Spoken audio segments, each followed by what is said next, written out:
لوگوں کی نسل چلتی ہے بیٹے سے، میری نسل چلے گی میری بیٹی فاطمہ سے۔ اور آپ نے ارشاد فرمایا کہ سیدہ شباب اہل الجنت الحسن والحسین، جنت کے نوجوانوں کے سردار ہیں حسن اور حسین۔ اور آپ نے فرمایا علی مجھ سے ہے، میں علی سے ہوں۔ اور آپ نے فرمایا فاطمہ بضعۃ منی، فاطمہ میرے جسم کا ٹکڑا ہے، جس نے اسے دکھ دیا اس نے مجھے دکھ دیا، جس نے اسے خوش کیا اس نے مجھے خوش کیا۔ تو فرمایا فاطمہ تو اور میں، یہ دونوں یعنی حسن حسین اور یہ جو سویا ہوا ہے، ہم قیامت کے دن پانچوں اکٹھے ہوں گے۔ اور آپ نے فرمایا کہ میرے اہل بیت سے محبت کرنا، مجھ سے محبت کرنا ہے، اور میرے اہل بیت سے بغض رکھنا، وہ مجھ سے بغض رکھنا ہے۔ اور آپ نے فرمایا قیامت کے دن سارے رشتے ٹوٹ جائیں گے لیکن میرا رشتہ میرے خاندان کے ساتھ باقی رہے گا اور میں ان کی سفارش ضرور کروں گا۔ اور آپ نے فرمایا کہ میرے اہل بیت کے بارے میں میرا خیال رکھنا، میرے اہل بیت کے بارے میں میرا خیال رکھنا۔ آگے عقیدہ طحاویہ جو اہل سنت والجماعت کا عقیدہ ہے، اس کی عبارت ہے نبغض من یبغضہم، جو اہل بیت سے بغض رکھتا ہے ہم اس سے بغض رکھتے ہیں، اور جو ان کو اچھے نام سے یاد نہیں کرتا ہم اس سے بھی۔ پھر آپ نے فرمایا کہ حسن اور حسین جنت کے نوجوانوں کے سردار ہیں اور یہ اللہ کے محبوب کے خاندان کو نمایاں کرتی ہیں، بڑا کرتی ہیں۔ اور آپ نے فرمایا یا اللہ میں حسن حسین سے پیار کرتا ہوں، تو بھی ان سے پیار فرما، اور یا اللہ جو ان سے پیار کریں ان سے بھی پیار فرما، اور جو ان سے بغض رکھیں ان سے بغض رکھ، جو ان سے پیار کریں ان سے پیار کر۔ اہل بیت سے محبت نہ کرنا یہ نفاق ہے، منافقت ہے، کفر ہے۔ اہل بیت سے پیار کرنا ایمان ہے، ایمان کا کمال ہے، ایمان کا کمال ہے۔ جس گھر میں اللہ نے اپنے حبیب کو پیدا کیا، جس نبی کی گود میں ان کی اولاد پروان چڑھی، اگر ہم ان سے بغض رکھیں گے تو ہمارا ایمان کہاں چلا گیا؟ نہ ایمان ہے نہ ایمان رہے گا۔ ان کی محبت ہی اصل ایمان ہے، ان کی محبت ہی اصل ایمان ہے۔ ایک روایت یاد ہے کہ میرے نبی نے فرمایا جس نے میری اولاد میں سے کسی کے ساتھ اچھا سلوک کیا اور میری اولاد کا کوئی فرد اس احسان کا بدلہ نہ دے سکا غربت کی وجہ سے یا کسی اور وجہ سے، تو قیامت کے دن میں اس کی طرف سے اپنے اس امتی کو اس احسان کا بدلہ دوں گا جو میری اولاد میں نہ دے سکا۔ اس پر میں ایک واقعہ سنا دیتا ہوں۔ یہ ابن جوزی رحمۃ اللہ علیہ جیسے محدث نے اس واقعے کو نقل کیا ہے اپنی کتاب البر والصلہ میں، کہ ہرات میں ایک سادات فیملی تھی۔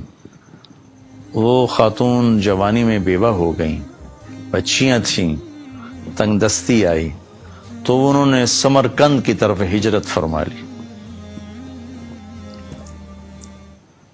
رزق کی معاش کی تلاش میں۔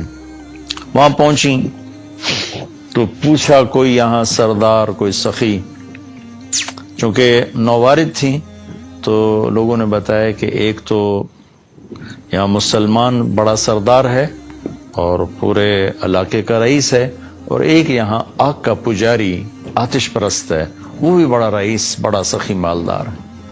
تو انہوں نے سوچا کہ میں غیر مسلم کے پاس کیوں جاؤں۔ وہ مسلمان کے پاس گئیں اور اس سے فرمایا کہ میں آل رسول ہوں، پردیسن ہوں، میری بچیاں ہیں، مجھے ٹھکانہ بھی چاہیے، کھانا بھی چاہیے۔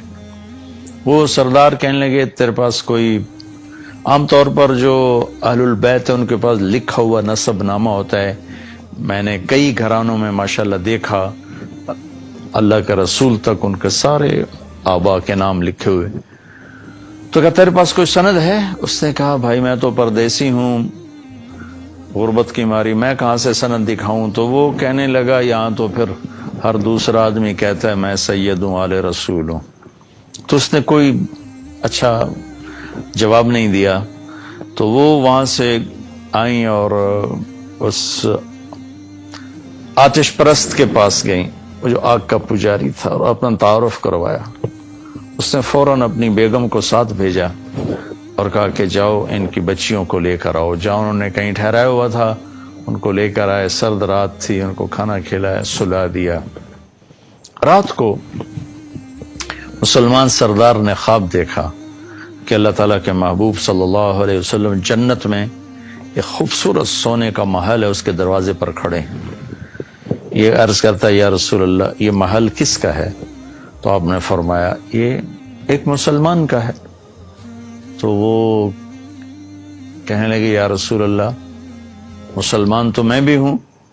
تو آپ نے فرمایا اپنے اسلام پر کوئی دلیل پیش کر، کوئی ثبوت پیش کر۔ تو وہ کانپ گئے۔ تو پھر اللہ کے نبی نے بہت غصے سے فرمایا کہ میرے گھر کی بچی تیرے دروازے پر چل کر آئی اور تو نے اس سے ثبوت مانگے کہ مجھے ثبوت دے، تو اہل بیت میں سے ہے، میری نظروں سے دور ہو جا۔ ان کی آنکھ کھولی تو ان کی چیخ و پکار، وہ ننگے سر ننگے پاؤں باہر نکل کے شور مچایا کہ وہ جو پردیسن خاتون تھی کہاں گئی؟ کہا جو وہ تو وہ لے گیا، وہ آتش پرست آگ کا پجاری لے گیا۔ وہ بھاگے اور جا کے اس کے دوڑ دروازہ توڑا۔ وہ گھبرا کے باہر نکلا تو دیکھا تو وہ رئیس کہا کیا ہوا؟ کہا بھائی وہ جو تیرے پاس خاتون آئی ہیں بچیوں سمیت مجھے دے دو، وہ میرے مہمان ہیں۔ تو اس نے کہا حضور وہ میرے مہمان ہیں، آپ کے نہیں، میں آپ کو نہیں دے سکتا۔ وہ کہنے لگا مجھ سے 300 دینار لے لو۔ 300 دینار کوئی آج کا 60-70 لاکھ روپیہ بنتا ہے۔ کہ مجھ سے 300 دینار لے لو اور وہ خاتون بچیوں سمیت میرے مہمان بنا دو۔ تو وہ رونے لگا، کہا کہ میرے بھائی بن دیکھے کا سودا کیا تھا، اب تو دیکھ چکا ہوں، اب میں تمہیں کیسے واپس کروں؟ کہ میں نے بھی خواب دیکھا جنت کے دروازے پر اللہ کے نبی کھڑے ہوئے تھے، تجھے ڈانٹ پڑ رہی تھی، تجھے کہا جا رہا تھا دور ہو جا۔ اس کے بعد اللہ کے نبی میری طرف متوجہ ہوئے اور فرمایا تو نے میری بیٹی کو ٹھکانہ دیا، چل تو تیرا سارا گھر سب بخشے گئے، سب کے لیے جنت کا اللہ نے فیصلہ کر دیا۔ کہ میری آنکھ کھلی ہے، میں ایمان لا چکا ہوں، میرا سارا گھر کلمہ پڑھ چکا ہے، ہم سب مسلمان ہو چکے ہیں، ہم وہ دولت آپ کو کبھی واپس نہیں کریں گے۔ یہ اہل البیت ہیں، اور یہ کوئی 300-400 سال کے بعد کی نسل ہے، تو حسن حسین کا کیا مقام ہوگا، زین العابدین کا کیا مقام ہوگا، زینب کا کیا مقام ہوگا، فاطمہ کا کیا مقام ہوگا، علی کا کیا مقام ہوگا، عباس کا، جعفر کا، عقیل کا۔ آل و رسول ہیں، حضرت عباس کی اولاد، حضرت علی کی اولاد، حضرت عقیل کی اولاد اور حضرت جعفر کی اولاد۔